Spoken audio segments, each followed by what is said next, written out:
In this video I want to talk about some life lessons that served me really well from when I was about 30, but I didn't really pick up on them until I was about 39, but they happened when I was about 30 and probably leading up to it as well. But yeah, so my name's Stephen from Inexteriors Painters and Decorators, and you're watching Inexteriors TV.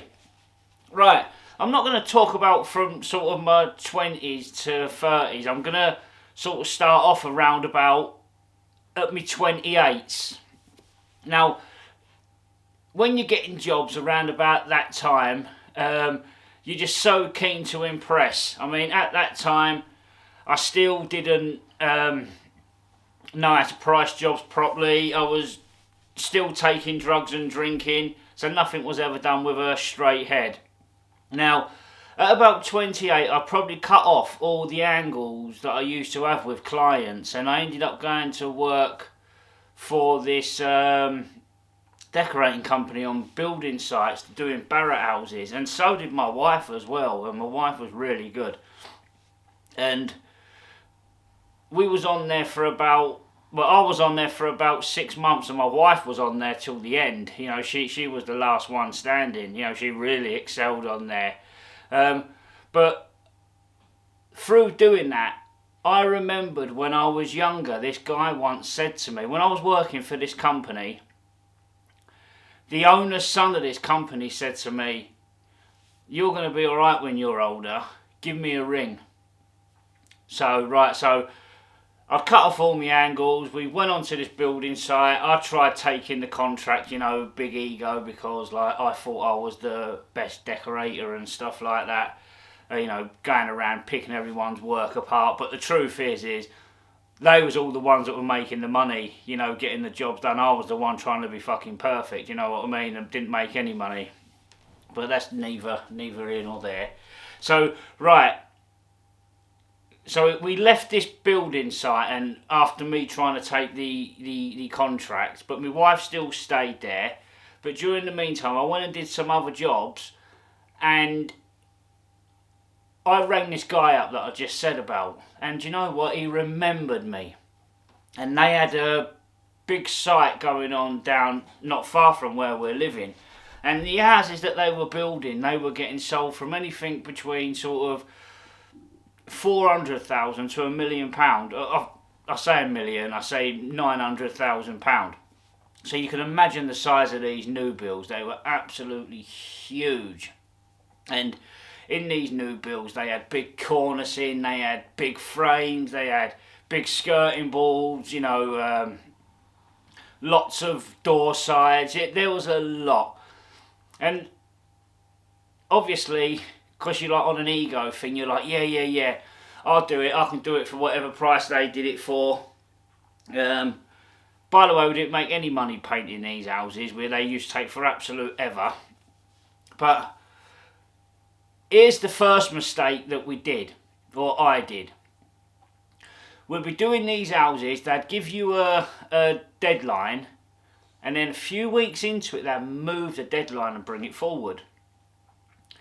Now, you're like, well, how am I going to get this done? So the first mistake I made was saying, I'll tell you what, we'll work all night, for a couple of nights. So that's what we did, and we got it done. All's good, happy days. But then, every house after that, that's what they expected. They expected us to work late every night and then work overnight when it got to near the handover to get these jobs done. Now we did, but what we always relied on was snag-free jobs. So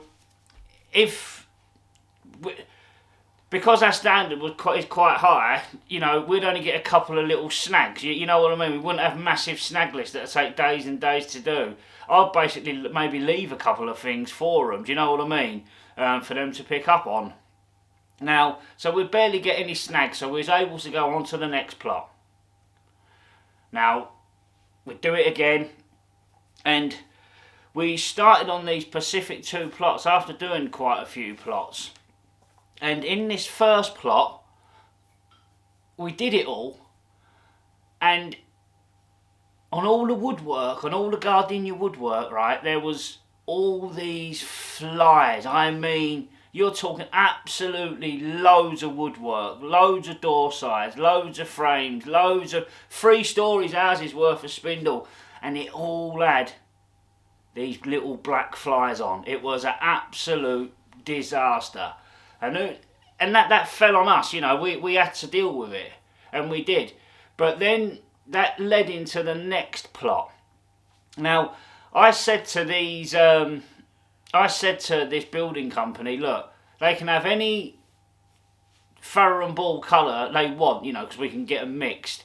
But I failed to stipulate only for walls and ceilings.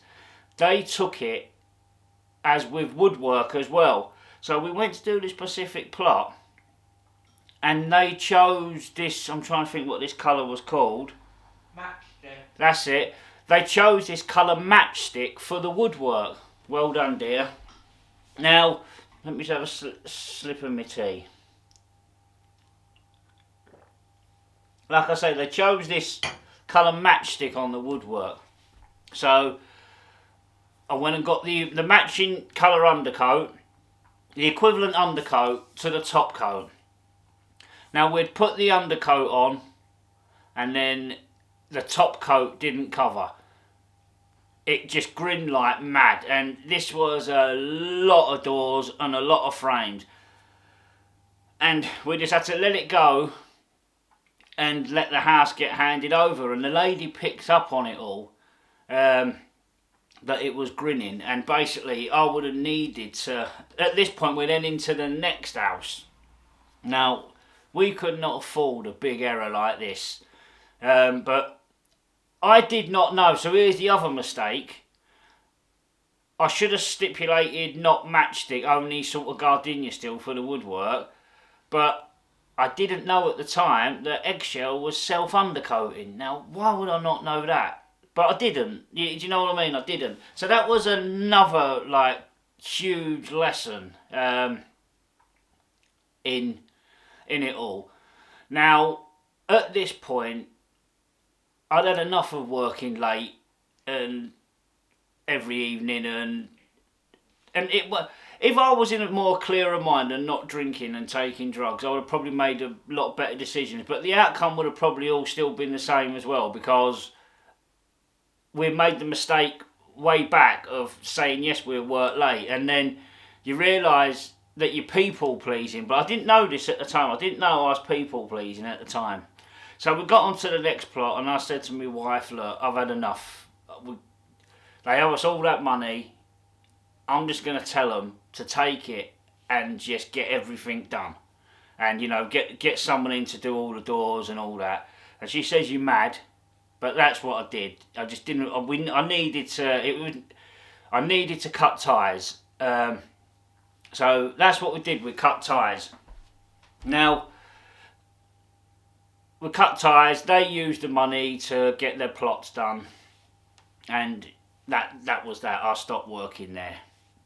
My wife continued. She ended up going to do a flat there, but that'd be another story. So that was that. So that would have took me into like my 34s. So because I've been working on like that site for about 4 years, I hadn't been networking elsewhere, so I wasn't getting any work elsewhere, so I literally had to start again. Now, I managed to get a few jobs here and there and keep things sort of ticking over for the next 3 years, but I was still like drinking, taking drugs, you know, it was still the same sort of like circle. Then I started going to AA when I was like sort of 37 or 37, and suddenly you start doing a bit of work on yourself. And here's the other lesson, is when I realised I was a chronic people pleaser. Now, if back then I wouldn't have worked late, you know, I can't blame them. It was me. You know, I was the one that people pleased. I was the one that said, yes, I'll work late. I was the one that set it all up for it to be how it was. Obviously, there's a couple of things of inexperience along the way that you're taking But now fast forward to now. You're talking, I'm now 46. Now suddenly I won't work late. I know how to price my jobs a lot better. The lessons, I know not to be a people pleaser. And the lessons in all that experience, because the jobs were so big, a couple of years ago I did an absolutely huge job and a load of machines, and it didn't even faze me because I know the size of the jobs that we'd done previously. So, and also when I walk into other jobs, they think it's big, and I'll look at it and sort of grin and think, I'll let them think it's big. Do you know what I mean? So I'll leave that there. I hope that helps somebody on their journey, because that was a part of my journey which was real valuable for now. So thank you very much for watching, and take care, and see you soon.